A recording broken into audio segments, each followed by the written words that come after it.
good. Okay. All right. Ready to go? Yeah, did you do any introductions? This is Chief Villarreal. A lot of you met him a few weeks ago here at Sector. Roy, first name, last name, Villarreal, Villareal. Chief Control Agent of the Tucson Sector. Speaking about our large group apprehension today. So, good afternoon. This morning, a large group was apprehended just west. Sorry, let me start that over. Coming from California, everything is east of you guys, so I'm adjusting to being to a new sector. So, good afternoon. This morning, a group of just under 400 migrants were apprehended west of Lukeville, Arizona.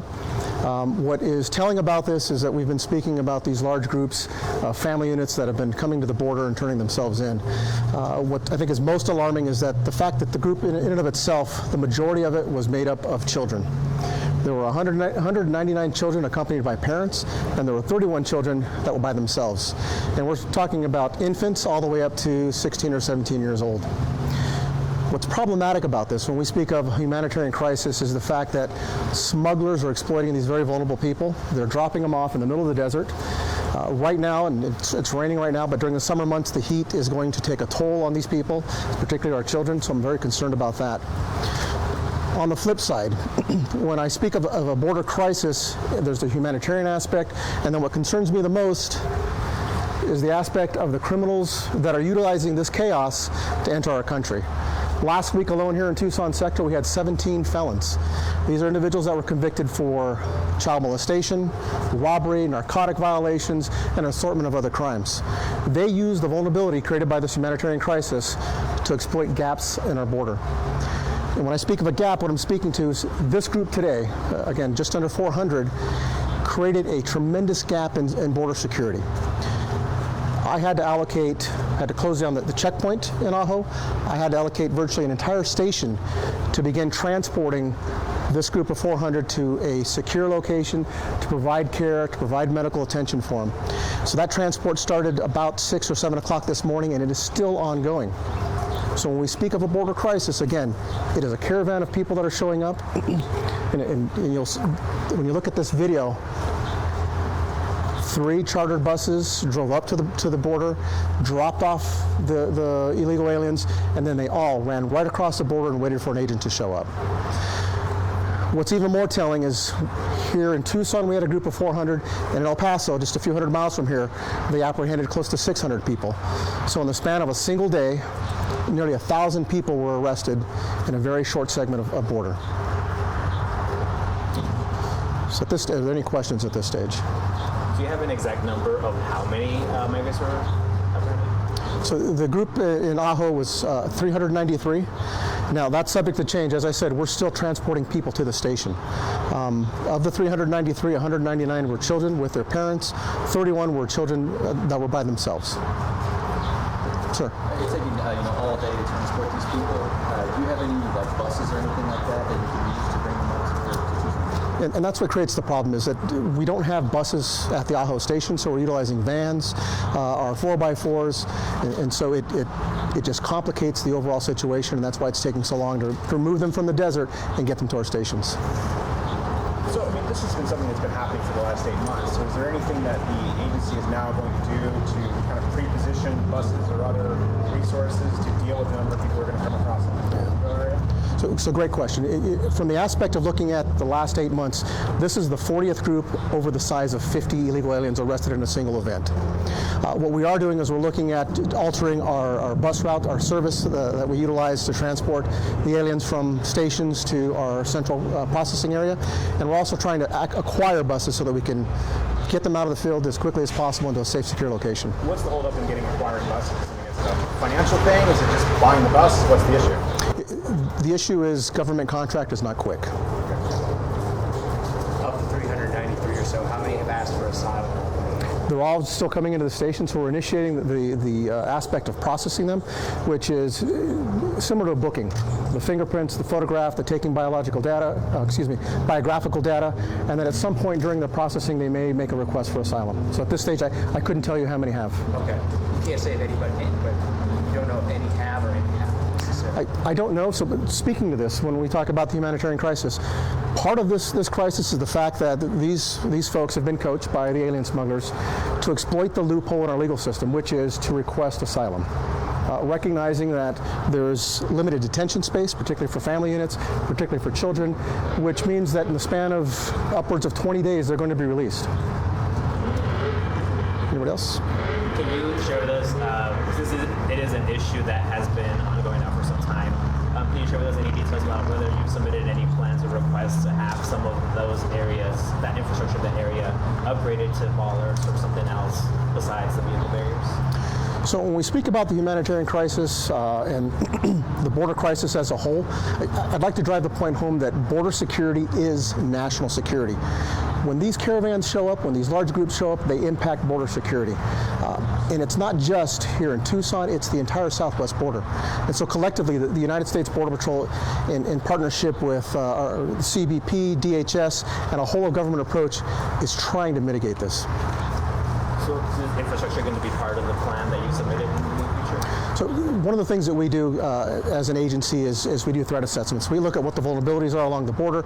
We look at areas that have been exploited or have the potential for being exploited, and we submit those on an annual basis. So there are always ongoing assessments of the border and ongoing requests for infrastructure, technology, access, and manpower. A general question. With Lukeville, is the reason that these groups are going through Lukeville or near Lukeville because of the highway? And why wouldn't they go somewhere else along the Arizona border? Why would they? So when we look at the rationale behind dropping them off in Lukeville, a couple issues come into play. First and foremost, there is very little infrastructure in the realm of border security. Access to the border is limited, but access on the south side, on the Mexican side, is robust. The S2 freeway virtually drives them up to the border. I mean, that's probably a couple hundred yards, and they're at the immediate border. What's in place there is vehicle barrier. And the vehicle barrier is anything from Normandy-style barrier, which is sort of the rail that has an X on it, to the beams that you may see at a gas station to prevent you from hitting the gas tanks. It was designed to prevent vehicles from driving across, not as an anti-pedestrian. So hence the ease with which they cross. That, I think, is part of the draw. It's easy. They recognize that they can walk right across. It's orchestrated. Let's not be deceived here. This is an orchestrated effort by a criminal syndicate. There are thousands of dollars being generated by this effort. Oh, sorry. Of the group that came this morning, any needing medical attention immediately or anything like that? Not that I'm aware of. So everyone that comes into our custody undergoes a medical screening, and anyone that does require medical attention is provided that via whether it's an emergency medical technician or a trip to the hospital. And you mentioned closing the checkpoint and having to put a full station on this now nearly full day situation here. About how many agents is that? Gosh, where's Tim? Is Tim around here? On a shift, they're probably running 40 agents a shift. That's going to take up a majority of that workforce. Okay. The initial transport into the station. Okay. So looking at it from the perspective of what's that impact, a single shift may be 40 to 50 agents. In this case, we're talking about 2 shifts and the possibility of extending to a 3rd shift.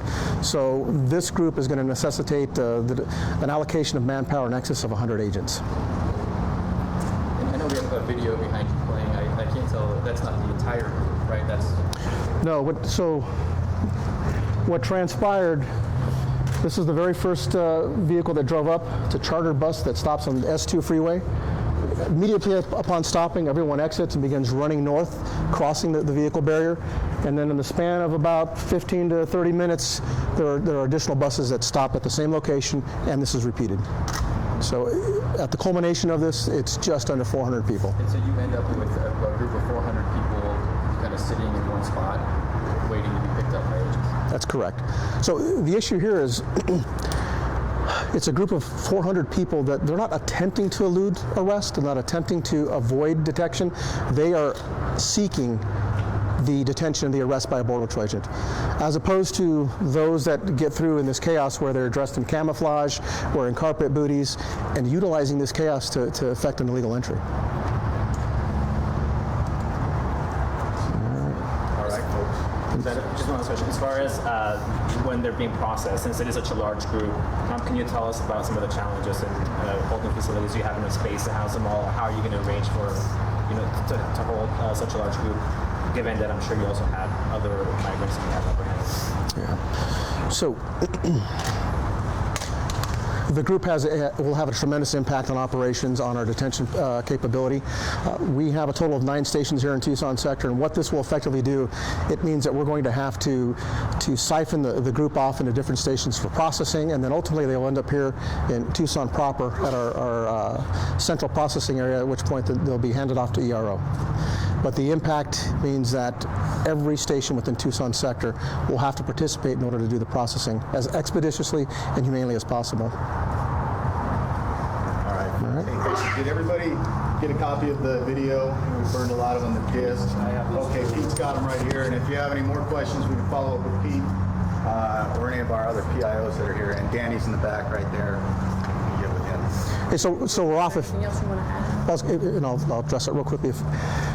Being the new chief here, one of the things that I'd like to do, and this is more of I'm dialoguing with you guys, not for publication later on. Bless you. Is there any benefit to doing state of the border updates?